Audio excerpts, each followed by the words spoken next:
Hello अस्सलाम वालेकुम। आज मैं आपको अपने 3 फ्रेंड्स और 3 बहुत ही स्पेशल स्टूडेंट्स से मिलवाने वाली हूँ, क्योंकि इसके बाद जब हम इस मॉड्यूल में जाएंगे आगे आगे तो हम इन्हीं 3 स्टूडेंट्स के साथ रेजोनेट कर पाएंगे, क्योंकि हम इनमें से किसी एक कैटेगरी में डेफिनेटली फॉल करते होंगे। हो सकता है हम किसी फोर्थ कैटेगरी में हो और वो थोड़ा सा एक्सेप्शनल केस हो, लेकिन मेजॉरिटी स्टूडेंट्स इन 3 कैटेगरीज में ही होते हैं, जिसमें मेरे ये 3 स्पेशल दोस्त हैं। सबसे पहले मिले जी अली से, फिर हैं जैक और फिर है सहर। Let's meet them one by one. ये है जी Ali. As you can see from his casual body language, chill बच्चा है, मस्त माहौल थे, मिठे चौल, उसे कोई टेंशन नहीं है लाइफ में, वो बहुत खुश है। लेकिन उससे ज़्यादा लोग खुश नहीं है, क्योंकि वो ज़्यादातर शरारतों में, अपनी मिसचीव्स में, कहीं ना कहीं किसी को तंग करने में लगा रहता है। सुबह से लेके रात तक उसका मिशन सिर्फ एक ही होता है, तंग करना, हंसना, खेलना कूदना और सो जाना। उसके अलावा वो कुछ नहीं करता। उसका होमवर्क कहाँ है उसको कोई होश नहीं है। क्लास में अगर टेस्ट है तो वो क्लास के बाहर खड़ा होता है, या मोस्टली दूसरे बच्चों को तंग करता हुआ पाया जाता है। कभी कभी स्कूल ही नहीं जाता, क्योंकि वो कहता है भाई क्या कर रहे हैं स्कूल जाके, ना कोई फ़ायदा है ना कुछ।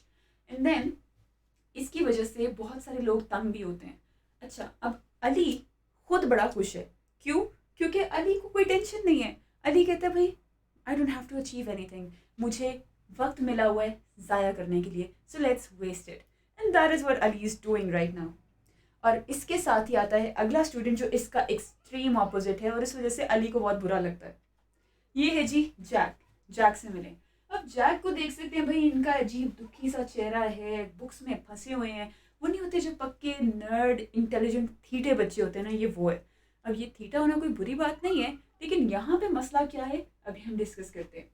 तो जैक को देखिए, Jack spends his entire day in the books. इन्हें और कोई काम नहीं है। He is trying to score highest in the class, और ये चाहते हैं कि भाई मैं टॉप कर लूँ किसी तरह से, मेरे टीचर्स मुझसे इम्प्रेस हो जाए, मेरी फैमिली मुझसे इम्प्रेस हो जाए। And he is able to achieve that.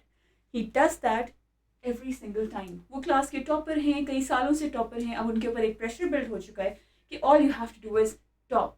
ठीक है, उससे नीचे तो एक्सेप्टेबल ही नहीं है ना, सेकंड तो आना ही नहीं है भाई, टॉप करना है। और टॉप के अलावा किसी चीज़ को हाथ नहीं लगाना, ना गेम्स खेलनी है, ना उठ के दोस्तों में जाना है, ना फैमिली गैदरिंग्स में जाना है। All you have to do is study. ये हशर देख लें। अब यहाँ पे जैक जैसा बच्चा, जिसको बहुत खुश होना चाहिए, उसके चेहरे पे खुशी होनी चाहिए, भी आप टॉपर हो, everybody is impressed with you, but he is not. Why? If you look closely, Jack has a dream. और उसका ड्रीम क्या है? उसका ड्रीम शायद स्पोर्ट्स में जाना है, उसका ड्रीम है कुछ बड़ा करना लाइफ में, उसका ड्रीम है कि I want to be known for something. या हो सकता है छोटा सा ख्वाब हो कि काश मैं इस पढ़ाई से, इन किताबों से बाहर निकल के थोड़ा सा वक्त खेल में लगा सकूं। लेकिन मेरे पास वक्त ही नहीं है। एक तरफ हैं जी ये अली साहब, जिनके पास वक्त ही वक्त है भाई, वाह वाह वक्त है। और दूसरी तरफ है जैक, जिनके पास वक्त ही नहीं है। क्या इन दोनों के पास कोई सेपरेट टाइम मशीन है? मेरा नहीं ख्याल। मेरा ख्याल है इन दोनों के पास वक्त एक जितना ही है, लेकिन यूज़ कैसे कर रहे हैं वो देखने वाली बात है। और तीसरी है जी सहर। She is my favourite. अब क्यों होगी my favourite? Of course she is a girl, मैं साइड तो लूँगी, लेकिन इसके अलावा भी सहर की पर्सनालिटी देखिए। She has this confident body language, she is happy, she has a pleasant smile on her face, और शी इज़ शोइंग यू कि मैं ये भी कर सकती हूँ। She is just trying to impress you. अभी भी देखें वो अपनी फुटबॉल के साथ आपको इम्प्रेस करने की कोशिश कर रही हैं कि आई नो दिस ट्रिक। उसके अलावा she is a sports girl, and along with that she has a gold medal, which means that she is a high achiever, probably the topper of the class. अब मुझे बताओ, क्या इस तरह के बच्चे पाए जाते हैं? ये रियलिटी बेस्ड है ना? Thank goodness. मैंने कहा आप ये तो नहीं कहने वाले भाई ऐसे तो बच्चे होता ही नहीं है। होते हैं भाई, ऐसे बच्चे भी होते हैं जिनके पास वक्त उतना ही है जितना कि जैक और अली के पास था, लेकिन खुशियां देखें इनकी। Jack sad boy, very impressive but sad boy. Ali on the other hand very happy but not impressive. While on the third hand is Sahar, जो कि खुश भी हैं, इम्प्रेसिव भी हैं, इनसे भी सब खुश हैं, कोई तंग भी नहीं है। And she knows how to spend her time well. अब आप मुझे बताइए कि इन तीनों में से आप किससे सबसे ज़्यादा इम्प्रेस्ड हैं, किससे सबसे ज़्यादा रिलेट कर पाते हैं, या आप कोई फोर्थ टाइप हैं? मुझे ज़रूर बताइएगा जी। ये मॉड्यूल है टाइम मैनेजमेंट का। मैं हूँ Namra Nasir. I am a life skills based education coach, और मैं साथ साथ लाइफ स्किल्स की ट्रेनिंग्स देती हूँ, पाकिस्तान में भी और पाकिस्तान से बाहर भी। मैंने गवर्नमेंट के साथ भी ट्रेनिंग्स दी हैं, प्राइवेट सेक्टर में भी दी हैं। और मेरा काम यहाँ पे आपके लिए चीज़ों को आसान बनाना है, आपको तरीके सिखाना है, हाउ टू। ठीक है, मेरा मकसद यहाँ पे वर्ड सिखाना नहीं है, हम बहुत ज़्यादा डेफिनेशंस में नहीं जाएंगे, हम चिल करेंगे जैसे कि अली कर रहे थे, लेकिन हम साथ ही साथ पढ़ाई भी करेंगे जैसे जैक कर रहे थे, लेकिन will be achievers as well like Sahar. तो मैं ये चाहूँगी कि हम सहर जैसे बने, और उसके लिए I am here with this module जिसमें 4 मेजर पार्ट्स हैं। First part is what is time management. So time को मैनेज करने के लिए बड़ा ज़रूरी है ये समझना कि टाइम है क्या।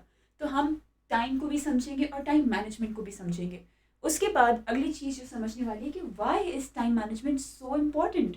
क्यों भाई सारा टाइम, सारी दुनिया, मतलब not just one person, not your parents only, not your teachers only, every person जो कि आपको गाइड करेगा वो कहेगा अपना वक्त ज़ाया मत करो, क्योंकि जो वक्त ज़ाया करता है वक्त उसको ज़ाया कर देता है। वाह वाह, क्या बात की मैंने। अच्छा, तो आप ये देखो कि टाइम मैनेजमेंट क्यों ज़रूरी है, हम इसको भी डिस्कस करेंगे इस मॉड्यूल में। उसके बाद हम डिस्कस करेंगे कि जी what stops us, what stops us, ऐसी क्या चीज़ है जो हमें टाइम मैनेजमेंट से रोकती है भाई। मतलब हम इतने सुकून से टाइम मैनेज करना चाह रहे हैं, हम टाइम को उस तरह से कंपार्टमेंटलाइज कर रहे हैं जैसे कि सहर कर रही थी, लेकिन उसके बावजूद हम कहीं ना कहीं फेल हो जाते हैं। हम बना तो लेते हैं स्केड्यूल बड़ा फिट सा, टाइम टेबल भी बड़ा फिट सा, ये अलार्म लगाए, वो हमने टाइमर लगाए, ये स्टिकी नोट्स डाले, लेकिन फिर भी we fail to achieve our goals regarding time और time management. So what are those time robbers और ब्लॉकर्स जो हमें टाइम मैनेजमेंट से रोकते हैं, इनको डिस्कस करेंगे। And lastly, how can we actually manage time. Time manage करना बड़ा ज़रूरी है भाई। टाइम को मैनेज करने के कुछ तरीके होते हैं। सो हमने जो अपनी व्हाट डिफाइन कर ली,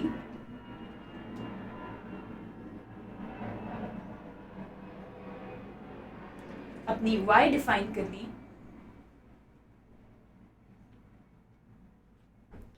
अपनी वाई डिफाइन कर ली,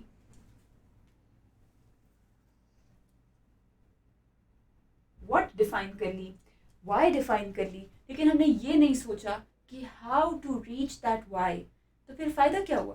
तो इस मॉड्यूल में जो हम सबसे ज़्यादा करेंगे दैट वुड बी वाई, कि हमने, तो इस मॉड्यूल में जो हम सबसे ज़्यादा करेंगे दैट विल बी हाउ, हमने टाइम मैनेजमेंट करनी कैसे है भाई, करना क्या है, इन ब्लॉकर्स को, इन टाइम रॉबर्स से कैसे जान छुड़ानी है, ये कौन लोग हैं, क्या चीज़ें हैं जो हमें तंग कर रही हैं, हमें टाइम नहीं मैनेज करने दे रही। इन सारी चीज़ों को हम डिस्कस करेंगे आगे के मॉड्यूल में। और उसके लिए I would really want you to stay tuned. इसके साथ ही please find out for yourselves आप इन तीनों में से, जैक, अली और सहर में से कौन सी टाइप है और क्यों। And I will see you in the next video. Take care.